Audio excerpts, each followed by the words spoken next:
violence, combat, competition. It's in our blood. It's in our nature to test our skills and seek out victory by any means necessary. You are about to witness a competition like no other. 36 amateur fighters in 3 weight classes will do battle in a grueling league, fighting for points and a chance to be crowned champion. With so many variables, few things are certain. One will rise, many will fall, and no one's getting paid. Tonight, history will be made as 12 larger-than-life heavyweights begin the toughest challenge of their lives when they step into the cage for the very first time. Competition, it's in our blood. And tonight, that blood will be spilled as these warriors fight to survive among the global MEGAfist 12. Good evening, everyone! It is history being made before our very eyes. This is the Nougaty Center in Branson, Missouri. It is the global MEGAfist 12, Episode 1. We are thankful for you to come here and watch us here as heavyweights are going to collide in a cataclysmic fashion like celestial bodies in the highest of combat sports on the amateur status. Ladies and gentlemen, my name is Derek Osceola. I am joined here in the commentary booth by Lucille Crammelcorn. It is great to have you here, Lucille. It's going to be a big night of fights. It's going to be a great night, Derek. These rank amateurs are going to make a lot of mistakes, but they're going to have a lot of heart, and that's what really matters. When you're not getting paid, you just got to have heart. Well, that's all that matters in Global MEGAfist. Experience and exposure are the truest of payments in this. We also have Michael Oleander, the veteran voice of combat sports, down at the cage side to give us all the action as it's happened. Michael, it's a pretty spotless canvas at the moment. I imagine there's going to be some blood spilling all over the place. Yes, indeed, Derek. Certainly one of the greatest nights here in amateur MMA history being held here tonight at the Nougaty Center. Oh, you're seeing this mat here clearly cleaned up and filled with so much second and third-rate Dollar Tree laundry detergent that they've cleaned here for you tonight. However, by the end of this night, it'll be a blood-soaked and perhaps body part-riddled mess as we will be seeing tonight. And of course, I will be your ringside, getting it ringside, cage side, to determine who is going to be coming out of here live and get you all the inside scoops right down from the corner. Well, it is an octagon-like structure, very ring-like, very cage-like. It's gonna go with the flow as far as what we're calling it, but nonetheless, we've got 6 big fights for you tonight. Lucille, we're gonna go ahead and we're gonna preview them for you watching at home. This is the heavyweight division. We are very excited for this. First things first, the rules of this. It is all amateur MMA tonight. Therefore, 3 rounds, 2.5 minutes each on the round. That's 150 seconds, as you'll see counting down in the lower left corner of your screen. A 10-point scoring system. Of course, no to the groin, no back of the head, no biting. The usual rules that we kind of expect here in this. Don't see anything about fish hooking, so we'll see if that happens. And of course, judges... go ahead.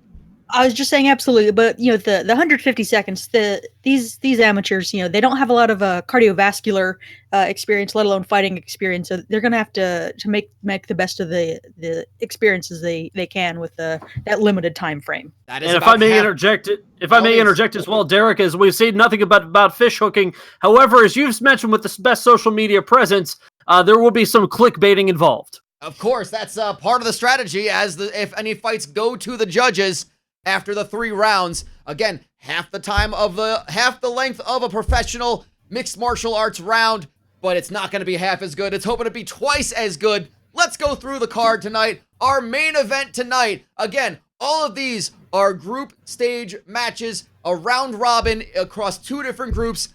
Lonnie Fescue, our resident lawn dad, well, he'll be looking to mow down the competition as he takes on the mall Santa, Nicholas Polka. Polka's a strong competitor from what he's told me. He's had no real fighting experience, just fending off uh, unruly children during his mall Santa experience. But that kind of grappling expertise is really going to come in handy. A lot of people underestimate how good grappling a screaming 10-year-old can really be in a fist fight. No doubt about that. It's going to be a battle of whose child discipline techniques will be the best. Our fifth match of the night, Gabe Donahue, our sock puppet collector, enthusiast, and occasional performer, taking on the literal snake oil salesman, Dr. Igor Tonic. This one is going to be your classic striker versus grappler. I can't imagine a man who uses sock puppets on a regular basis would want to try to injure his hands, so I think he's going to want to grapple this one up. He's going to look for the grappling, but you have to take into account, he's facing a doctor, and the first grappling contest is that of the mind. And if Tonic can use that advanced mind, that heavy brain of his to inflict his will, Donaghy's going to be in for a long night. It's going to be a short night, but it's going to feel long.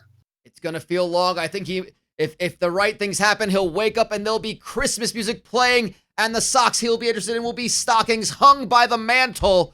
Another fight we have going on tonight in the heavyweight division. Lil 42 the answer, one of our tallest competitors, the SoundCloud rapper out of Nevada, taking on the psychic, the carnival psychic himself, the all-seeing Zoltan. Really a battle of whose hustle is going to be harder in this battle. I think you have a man who works in the carnival, so he knows how to hustle, versus Lil 42 the answer. He has to convince people that his raps are actually worth downloading. Yeah, you can't teach height. Some say you can't teach tapping into an alternate dimension to gain insight like the all-seeing Zoltan is capable of. If it does go to a decision, I think Lil 42 the answer, his clout chasing ability is might be able to put it over the edge for him, but you never want to hope for a decision. That's the thing you want to avoid if possible. I think just the existence of a SoundCloud page would give him the edge in social media presence. Indeed. Another fight we have, Oliver Lehman, our bank debt collector, taking on the snake rehabilitator, Damian Adder. Man runs a snake rehabilitation center, and he's going to be looking to coil and strike the man who's known to hit hard where it hurts the most, in people's wallets. Adder is he's got a mental edge. Being around the snakes so often, it puts you in a different mindset. It makes you, snake like yourself. It makes you hungry. It makes you a cold-blooded killer. Layman, what can you say about banking except cold-blooded?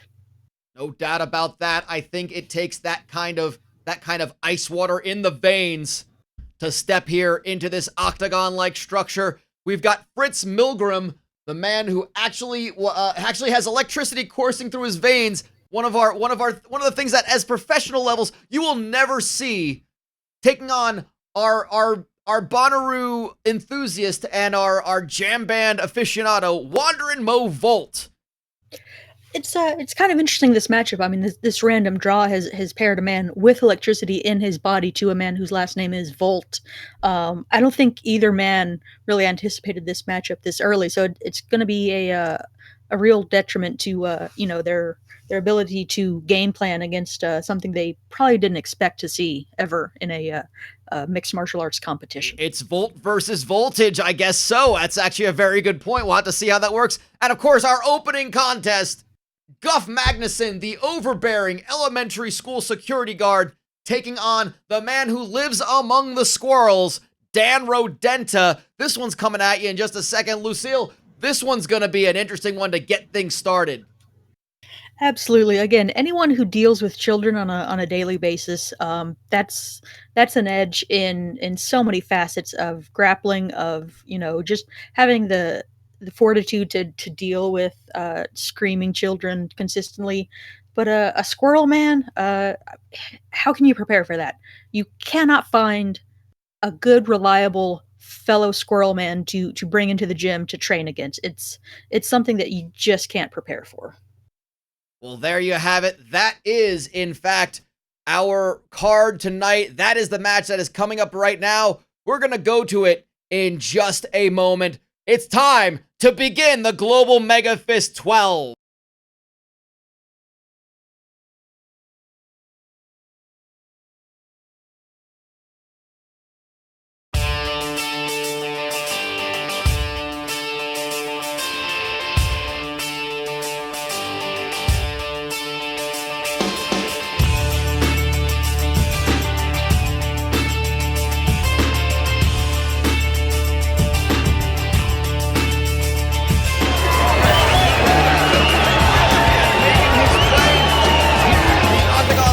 The first man to enter the Global MEGAfist 12, making history, is Dan Rodenta. He looks very, very ready for this. I'm excited to see what he can possibly do here. Again, these have never had any sort of fighting experience. On a mixed martial arts area, I mean, they might have got into some perhaps parking lot scraps here and there, but yeah, no a legitimate combat sports experience, which is something you rarely see. Here comes Duff Magnuson, the school security guard. I don't know if he's a local favorite, but the crowd really seems to be getting behind the man who says his job is to protect children and serve children. And here we go. There is the tail of the tape. It looks like Duff has the height advantage and the weight advantage. Remember, there's no peak to the heavyweight division. He's got the reach advantage. And of course, their favorite Elton John song, Rocket Man versus Madman Across the Water for Rodenta. Very interesting thing that will come into play here. It's a unique look into a fighter psyche that it's good that Global MEGAfist is really highlighting that. Not enough combat sports organizations take the time to delve deep and get that raw data. Go guys, fight. And there we have it. Here we go. The first round starts. Magnuson in the blue, Rodenta in the brown. Your referee for this is John Mahandis. Very seasoned, tried-and-true referee. Guff looking for some grappling, but the Squirrel Man is just a little slippery. But he's achieved that clinch now, which up against that cage. This is impressive to see this sort of technique. These fighters, these two combatants, have never fought in any sort of thing like this before. We don't know what sort of experience they're coming here with. Yeah, a lot of it is going to play into what kind of coaching, what kind of training camps they manage to scrounge up. A lot of it is kind of just learning by watching for some of these gentlemen.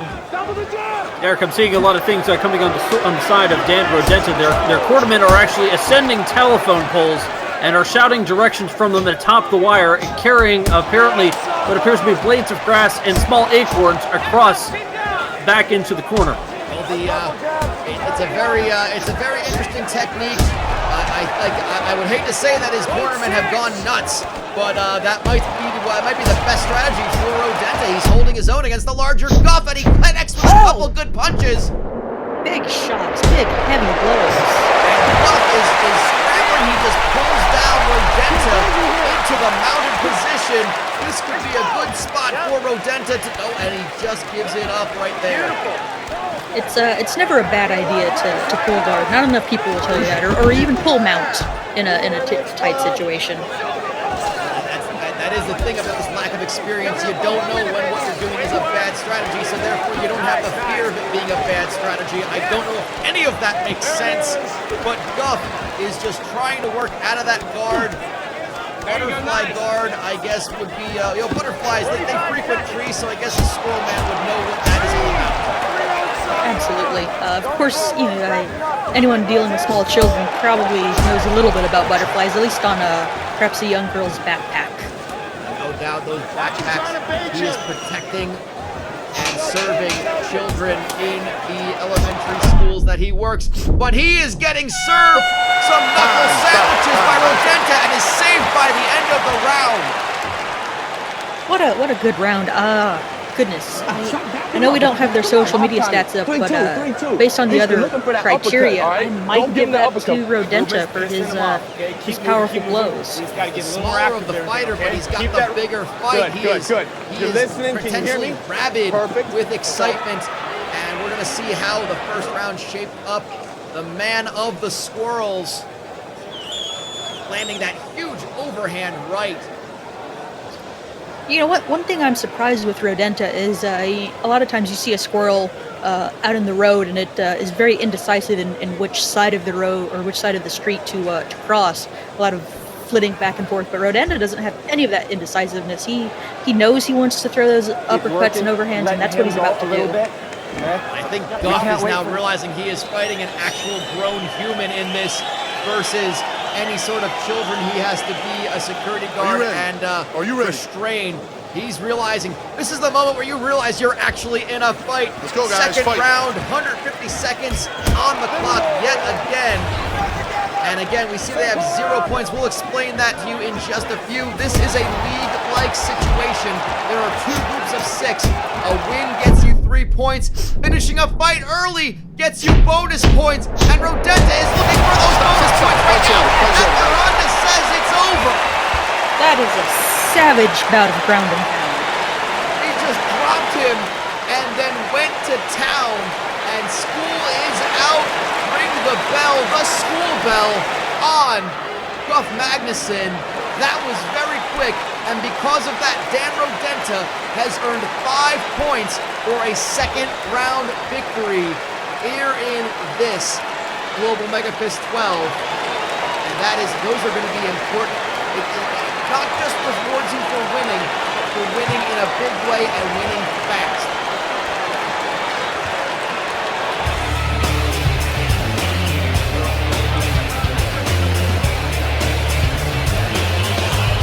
Derek, I'm down here and I'm getting some words here with Guff Magnuson, and I believe right now as he's currently fighting through what appears a very glazed look over his face. The only words he really came out to his mouth is, do you have a hall pass? Do you have a hall pass? It's good to hear that at least we're getting some words out of some sort of at least being coherence out of Guff. What we're looking at right now is Fritz Milgram versus Wanderin Mo Volt. As we went over them before, this is going to be a Group A matchup. We're going to be alternating Group B first, then Group A, and we're going to go to that one right now.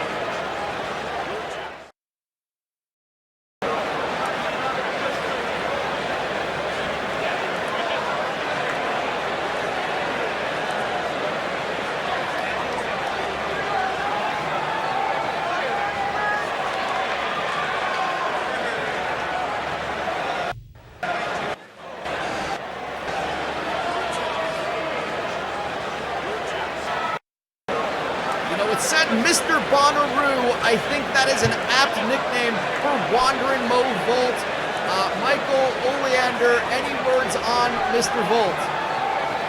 Well, Wanderin Mo Volt came in here. He was saying, have you heard of Schism? Have you heard of Tilapia? Have you heard of Fountain Pen? And I said, I don't know any of those bands.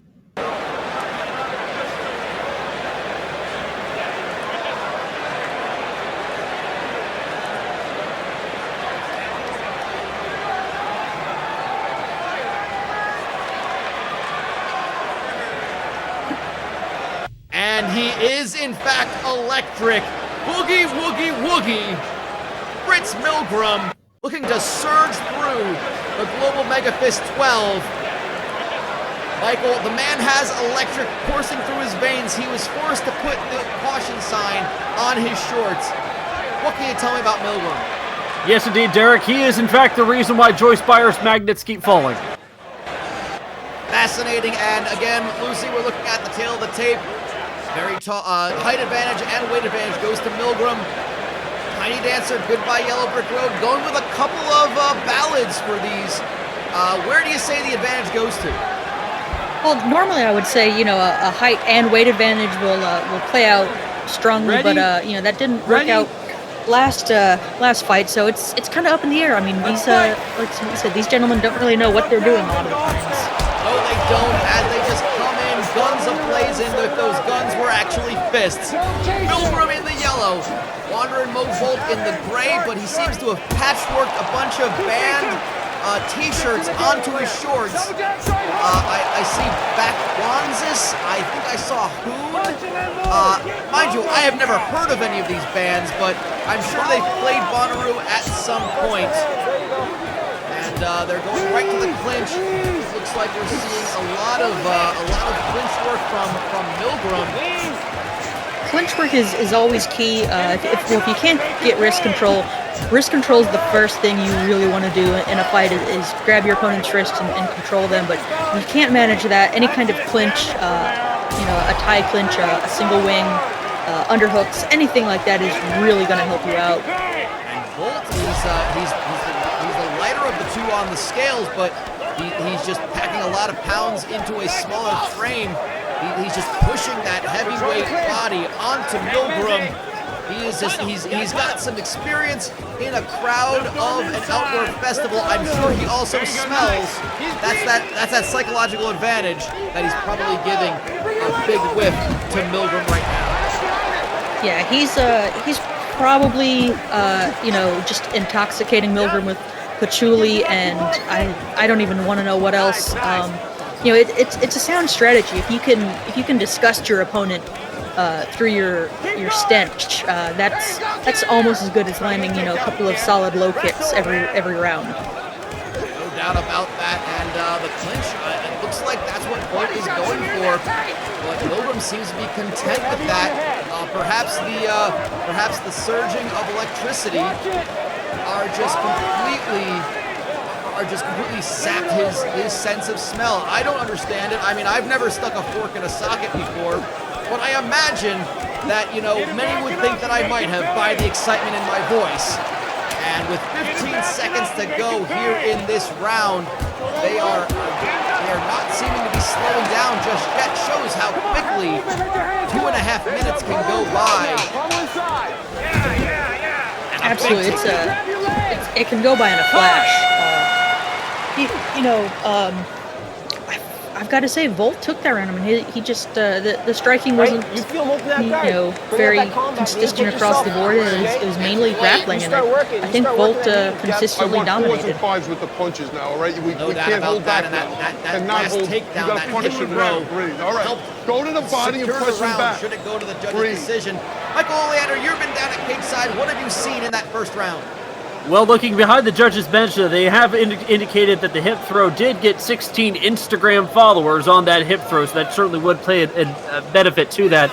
I was asking the quarterman, asked him what his strategy was, and he said he needs to play this like thank you card for Barbara did back in '96. That's, I don't know what any of that means. I'm as equally perplexed as you. Unless it's a top 40 lyric sung by a female, I'm probably not going to understand it or quote it myself. Gentlemen, you ready? But nonetheless, here we go. Round 2 of a potential 3 rounds. Let's fight! A finish in this round earns 5 points. A first round victory would have been 6 points for the winner. Milgram again, Volt in the gray, Milgram in the yellow, and they come out swinging again. Big head kick by Volt. Yeah, Milgram has that height and reach, and he's got heavy punches, and oh my! Volt and he is waiting now. It might be over. Yes, it's over. It's over. That could be 30 seconds into the round. I don't agree with that stoppage. Volt was clearly looking for wrist control. Some of these referees don't know good wrist control when they see it, and they are prone to quick stoppages, unfortunately. Well, that's a shame. You can see the kind of flailing about of his arms. But nonetheless, Milgram just getting amped up, if you will. And he is bringing the power. He is turning it on. He is bringing you the power like the electric company. And he has earned another 5 points. For the moment, puts him atop of Group A.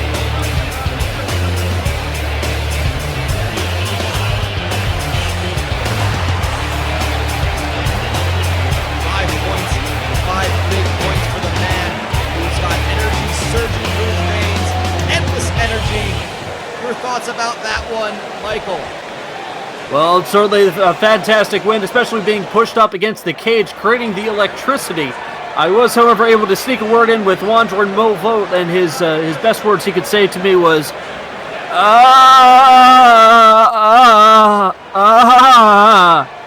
Back to you. Is that a band? I'm not entirely certain. I'm gonna hope so, because otherwise that sounds like that was severe brain damage. And, I mean... I think that might be a band. I think I've heard of severe brain damage. Well, that perhaps, maybe opened up for them. We've got... The action is still coming hot and heavy here in Branson, Missouri. And we are gonna show you, coming up in just a moment, Oliver Lehman versus Damian Adder. Two tall, lanky fighters. It's going to be a reach battle in this one, but from what I understand, Adder, more of a submission fighter. Lehman looking to keep it striking. It should be good, but we're going to take a quick break and give you an explanation of how the Global MEGAfist 12 is going to work. If you're not familiar with the format, it is a unique one in all of mixed martial arts, and here it is. The Global MEGAfist 12 is a grueling competition like nothing ever seen before in mixed martial arts. First, the 12 fighters are drawn at random into two groups of 6 fighters each. Each fighter will face off against the other 5 in their group. A win is worth 3 points, while a draw is worth 1. In addition, bonus points are awarded for how fast a fight is won. Winning in the third round is worth 4 total points, a second round win is worth 5, and finishing a fight in the first round gets you 6 points in all. After all 5 rounds of competition, the 2 fighters who finish in last place are relegated from Global MEGAfist 12 and must earn their way back in next season. They will be replaced by 2 fighters from the Hyperfist qualifying tournament. The 2 fifth-place fighters will be matched up against 2 more fighters from the Hyperfist qualifiers, with the winners earning their spot in next season's Global MEGAfist 12. The top 2 fighters from each group advance to the semifinals, where the first-place fighter from each group will take on the second-place fighter from the other. The winners of these fights will do battle for the championship. It all comes down to one thing: win, and win fast. And the title of Global MEGAfist 12 champion awaits.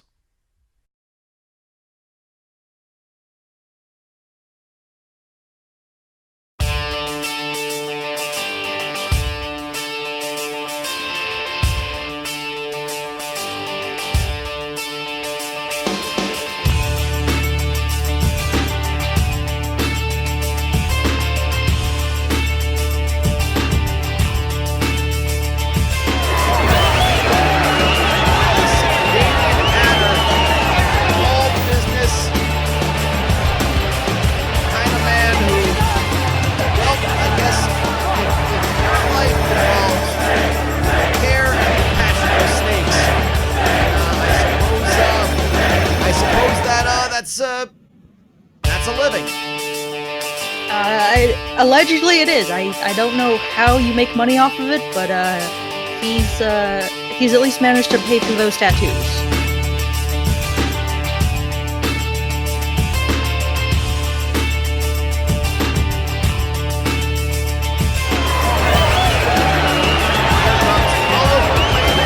Surprising that anyone would be cheering a debt collector. I guess, you know, the fans here in Branson, Missouri appreciate the law being upheld. I don't know, he seems to be playing up to the crowd. Hopefully none of them have any sort of repossessions that are going to be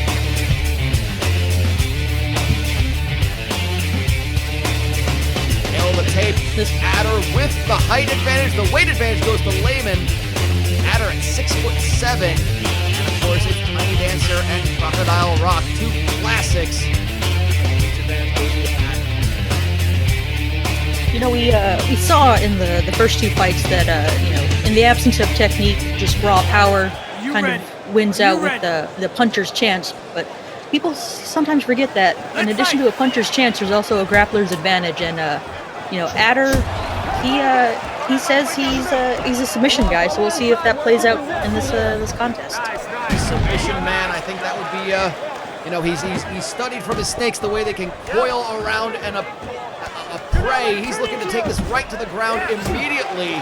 20 seconds in, and Lehman is already on his back. A man who I imagine a debt collector needs to break some kneecaps, and you can't do that when you're lying on your back. No, he surprised me with that sweep. I just wasn't expecting a man with those pants to be able to pull something like that off. Yeah, I did notice he seems to be wearing what appear to be, I guess, performance-style dress slacks. I was thinking maybe they were some sort of sporting capri, but I could be mistaken. I think that's one and the same at this point. They are definitely form-fitting. There's a lot of forms being fit to with the gear in this octagon-like structure at the very moment. They are trading from a distance using that length. Big kick to the body from Adder. Oh, goes for a jumping knee. Now, you'll notice that Adder tends to crouch down a bit, effectively negating some of his reach advantage, which is, again, just a hallmark sign of someone who doesn't know what they're doing. And he pays for it with a kick right to the head from Lehman. And it's over. Lehman puts the finish in, and Gregory Defoe calls the end of this fight. And the debt has been paid, and collecting 6 big points, Oliver Lehman. It was over when the head kick was thrown, wasn't it, Lucy? Oh, absolutely. You just got to keep your hands up, especially when your opponent is waggling their hips like Lehman was. It was pretty obvious that head kick was coming. Of course, someone with my experience. I've read 3 books on jiu-jitsu. I could just see that head kick coming a mile away. Adder just he'll get that with experience if he can remember this event. That is. And there you go, the hand raised. Oliver Lehman, 6 points for the first round finish. Michael Oleander, you're down at cage side. What did you make of it? What was the reaction to that head kick down at cage side? Well, the head kicks, they saw dollar signs in their eyeballs, and that was quite possibly, I'm not sure if that was due to a vision problem, but Oliver Lehman with a big win. His cornerman saying here tonight, who is dressed in $5 bills, yes, a suit made entirely of $5 bills, that tonight the snake charmer meets the snake harmer. Back to you. Very interesting to see that. We're having a bit of video issues at the moment. We're going to see if we can get that sorted out. There we go. We're back here for you. And of course, we've got coming up another fight. We're going back. So that now puts Oliver Lehman at the top of Group B with 6 big points. We head back to Group A, where currently Fritz Milgram has 5. It's the all-seeing Zoltan taking on Lil 42 the Answer. And that fight is coming up in just a moment.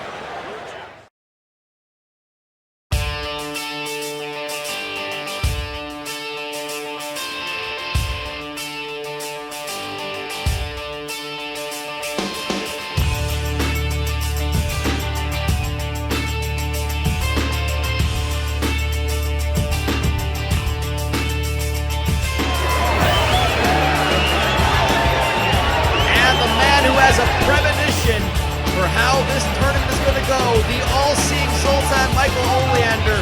What do you have to say about this man? Well, the all-seeing Zoltan, he walked right past me and he said directly to me, "You like Castlevania." I looked at him in a complacent look and I feel I need to rechange my mic port.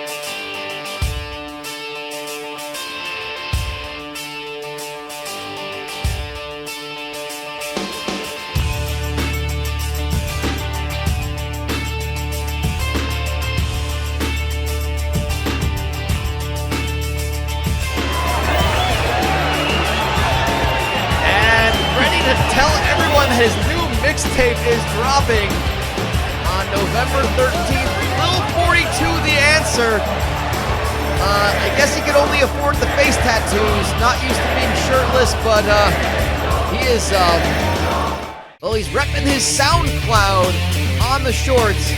We go to the tail on the tape. The height and weight, virtually identical. The reach, slight advantage to The Answer. And wasn't expecting I'm Still Standing as the Elton John song for Lil 42, but all seeing Zoltan, of course, going with Rocket Man. I wasn't expecting Lil 42, The Answer, to know a single Elton John song, and well, I was going to say I'm sure Zoltan wouldn't either, but he is all-seeing. Of course he knew that Answer would at least know one Elton John song. Well, he is all-seeing. I guess that would include seeing all concerts, as I'm sure he has. And, well, they are dueling like Billy Joel and Elton John would duel on pianos here in the center of this cage. Throwing strikes, shoving them off is The Answer. A lot of people don't, take into effect that a person's first MMA fight is going to be nerve-wracking. So the fact that Lil 42, The Answer, has been drinking lean all day and is just completely in a near comatose state. He's so relaxed. He's not going to have an adrenaline dump whatsoever. No doubt about that. Well, I gotta imagine when the adrenaline does kick in. At this point, if it hasn't already, then you might have to check your pulse. But going to the clinch fighting now and a big takedown by Zoltan. He read that clinch knee attempt perfectly and shot that takedown just as he knew he would. I think a lot of his tactics are waiting for his customer to say something and then agreeing as if he was the one that predicted it. Nonetheless, there's no way he can predict how this outcome is going to go in this tournament. We are just past the halfway point in this first round, and they're back to standing. Yeah, a fighter like Lil 42, The Answer, is just so unpredictable that Zoltan's ability to foresee all outcomes is almost useless. There's too many possibilities. No doubt about that, and you can see they have the clinch, and he's using. Is Lil 42 using his reach advantage to the best of his ability? Do you feel like at this point? I mean, a lot of people say the reach advantage is strictly for striking, but if you're well versed in grappling and you can achieve that clinch and just lean your body on your opponent, that's definitely a reach advantage. And 42 was having some success with that against the fence, but just not enough of it. Not about that, as 12 seconds to go in the first round. The battle for 6 points doesn't seem to be on the line. They might have to go to the second round. And after that big energy jump, it was a busy round, a big energy dump. How are these corners going to handle their fighters after that? Chase them, use your range, a lot of turns. I believe Lil 42, The Answer, is receiving a vape pen. I'm not sure what's in that. Don't vary from the game plan.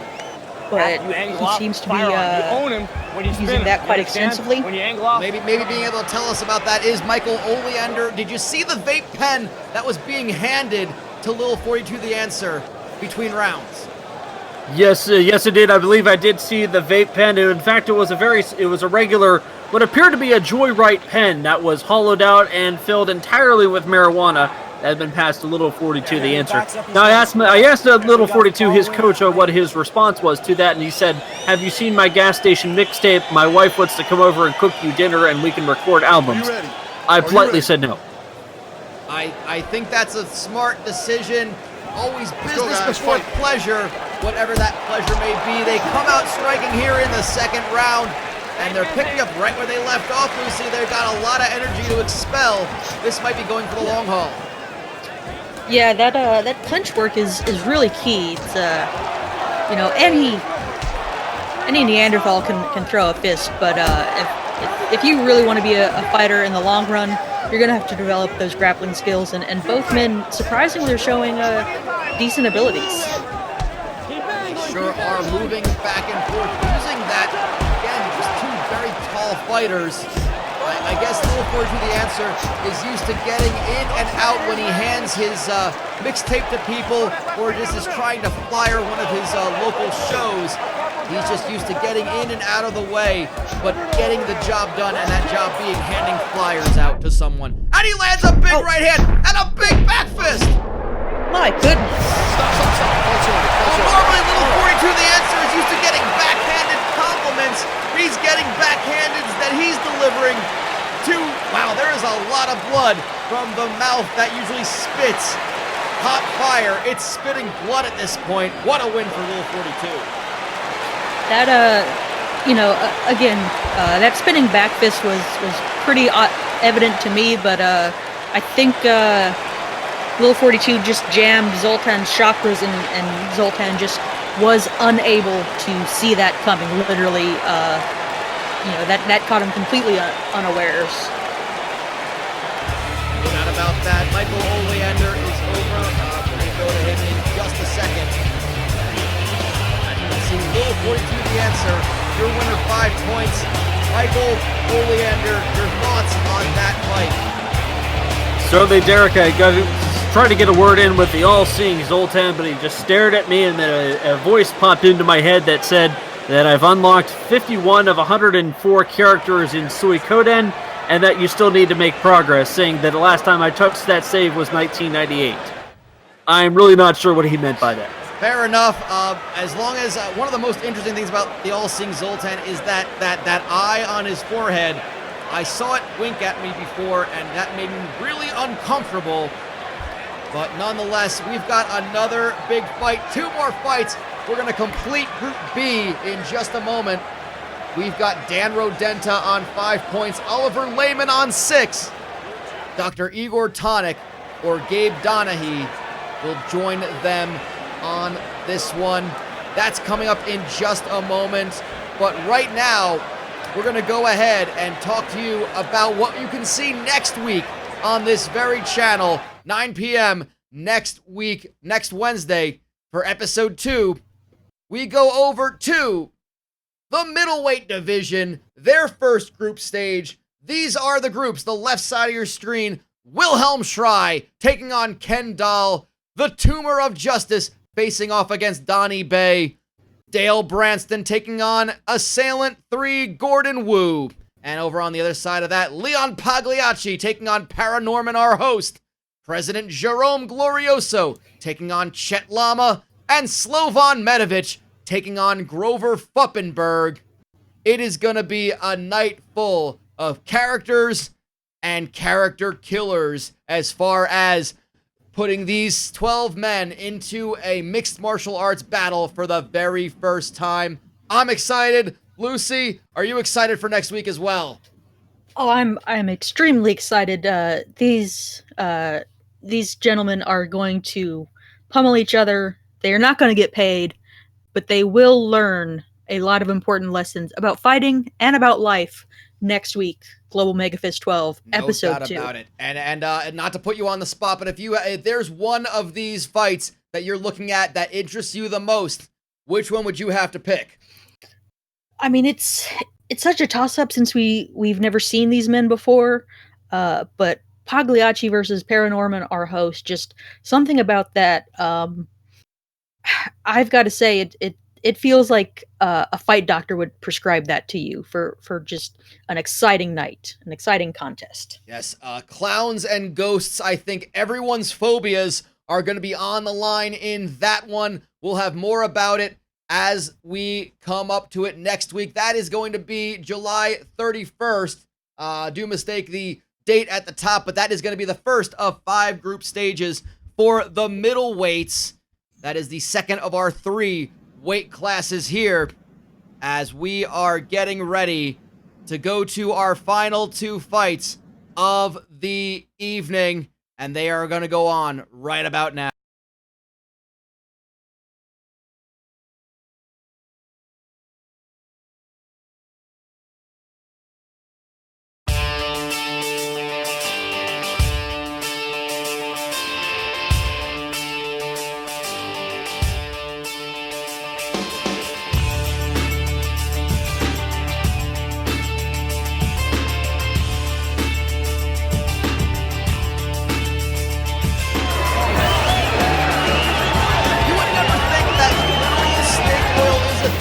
one could buy. And yet here we are with Dr. Igor Tonic, the nefarious Dr. Igor Tonic, as he likes to be called. Interesting man. Selling snake oil, tonics, and wares. We'll see how he competes.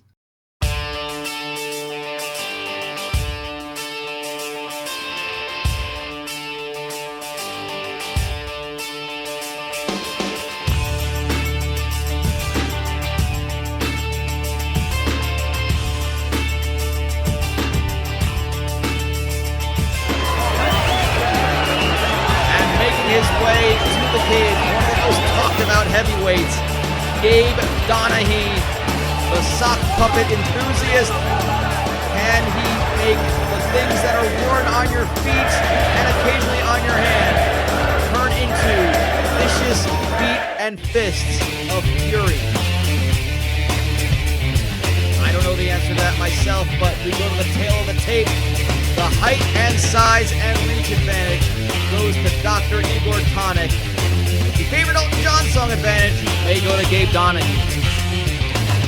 Rocket Man has showed up quite a bit. We'll have to check the stats on how well that's fared tonight. No doubt about that. It seems to be that Rocket Man always seems to be the answer as far as that goes. We are getting things ready. The final fight of Group B. Who will take this one? Donahue in the black. Donahue in the pink, excuse me. Tonic in the black. I can't tell if that's an actual sock puppet that through the magic of static cling has affixed itself to his shorts or if that's just a design. Not entirely certain about that. I would imagine that Donahue would not want one of his beloved sock puppets potentially covered in blood. So I'm gonna imagine that's a design, but you never know with some of these eccentrics. No doubt about that. I mean, you have to have a certain mentality to be willing to fight and test your mettle in the Global MEGAfist 12 cage. And that is what these two men are doing. Donahue looking to strike with that right hand, shoving off. He's going to have to get inside. He's got a lot of a huge height and reach advantage to overcome that Tonic enjoys.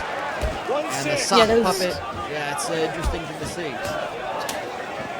Donahue was doing well with those lunging leap-in hooks and Superman punches.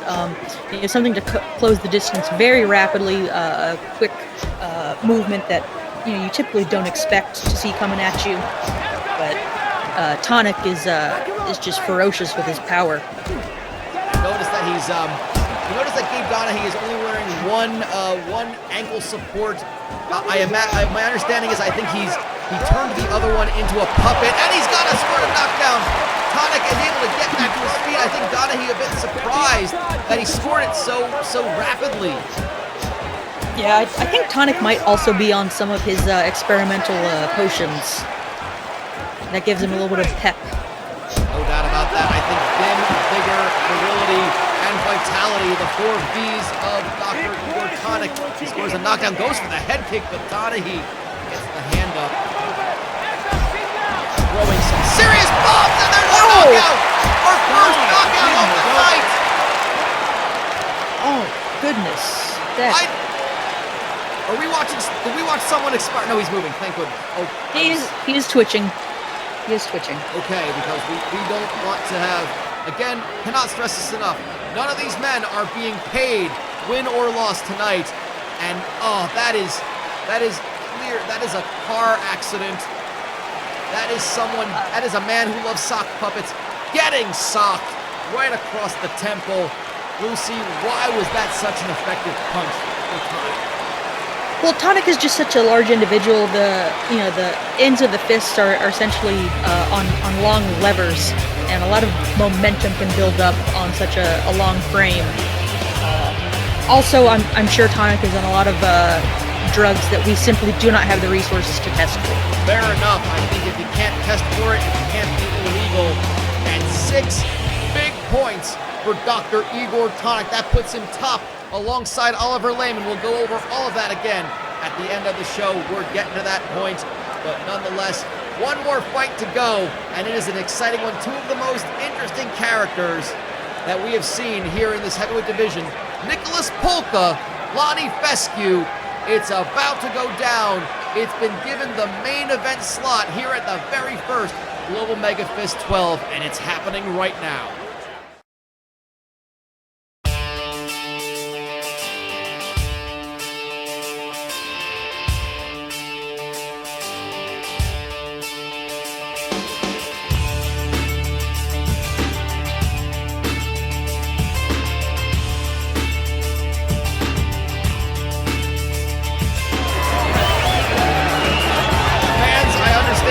Able to go down to Michael Oleander because we were concerned about how Gabe Donahue was recovering. Michael, do you have any word on how he's doing right now? Yes, Derek, I believe his personally prescribed fight doctor said to me, and I quote, "Oh no, Mr. Michael, we seem to be having a problem. We're going in an ambulance. Whee!"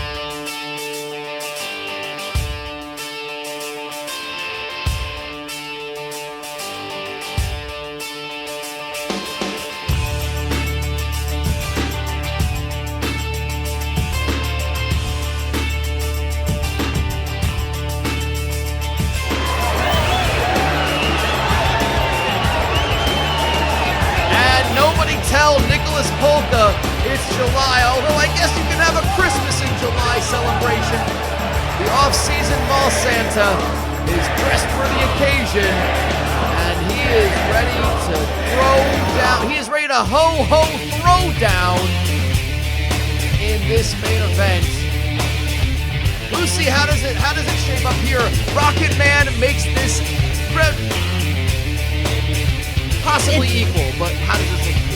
It looks even. I mean, a man that works on lawns versus a man that sits for a couple of weeks out of the year. I think Lonnie's got a strength advantage, but you never can tell if Polka has been training properly.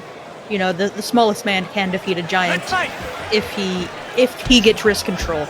I hate to say it so many times, but wrist control, wrist control, wrist control, wrist control. Of course, Polka in the traditional Santa Claus red. Lonnie Fescue in his traditional khaki shorts, covered in grass stains. But again, it's the man who sits a couple weeks out of the year versus a man who has the strength of so many blades of grass behind those punches. Pushing a mower, you know, it's the kind of strength training. Again, he also has that dad strength. And we're seeing that in display. This could very well be the end. Oh my goodness! I think that's it. It's all over already. Gosh. Fescue has just won 6 big points. Lucy, you seem a bit shocked and dismayed by that.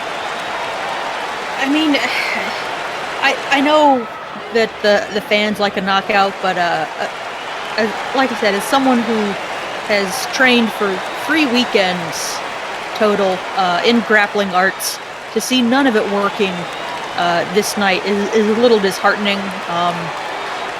But you know, it's these men are amateurs. They don't have the experience I have of my 3 weekends of 2 hours total mat time, and it's going to come to them. And about that, we go down to Michael Oleander at this time. Michael, how Mr. did that one play out to you from the cage? Nick, we have a word here with Nicholas Polka. Nicholas, you just got knocked down in the main event. What are your thoughts?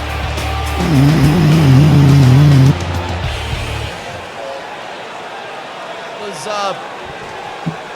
I guess that I guess Michael Oleander is seeing him when he's sleeping, and maybe we can get a word from him when he's awake. But again, what a night of fights, Lucy. It's been an incredible night of fights. We're very happy to have the Global MEGAfist 12 up and running, and we had so many great results. We're going to recap them again. Group A, as the main event completed Group A, you can see a lot of TKO victories, first and second rounds. Any of these three impress you the most?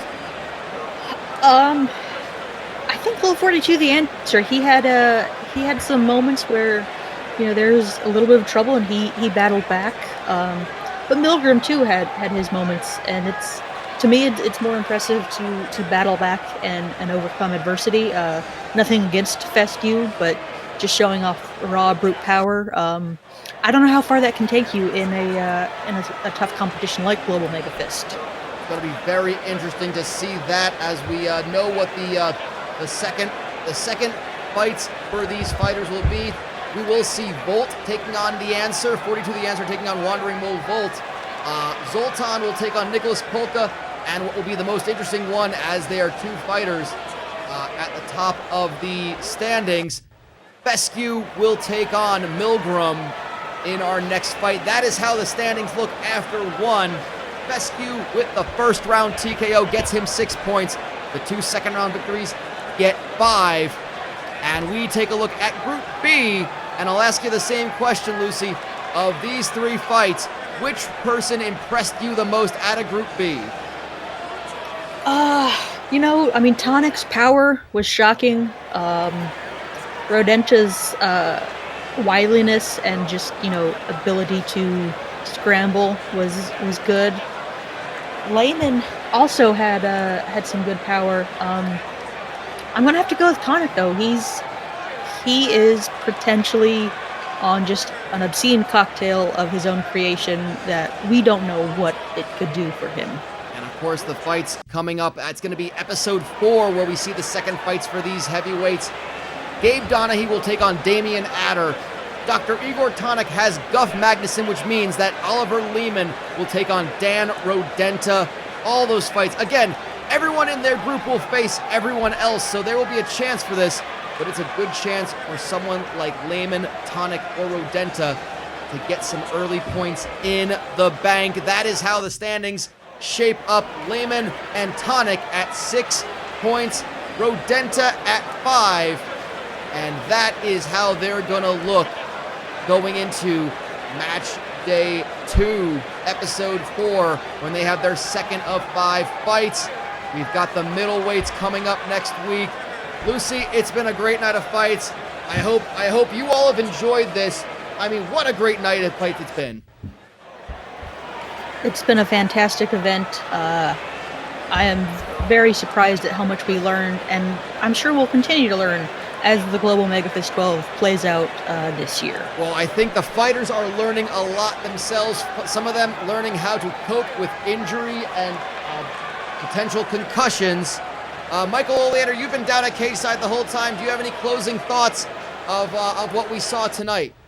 What we saw tonight was quite possibly one of the best amateur MMA, certainly ranking up there with such underground MMA leagues as the all-female face-sitting MMA called Queefs of Combat, and also Flip Cup MMA, and also, so it's certainly the Global MEGAfist 12 finding its way into the niche market of amateur MMA. Well, that's going to be it for us tonight. Thank you all for joining us. We'll be back again next week at the same time, 9 p.m. on the East Coast, for more Global MEGAfist 12 action. My name is Derek Osceola. For Michael Oleander Cageside, Lucille Cramblecorn, we're going to say so long, and thank you, most glorious Mr. Naga, for bringing the Global MEGAfist 12 to our lives.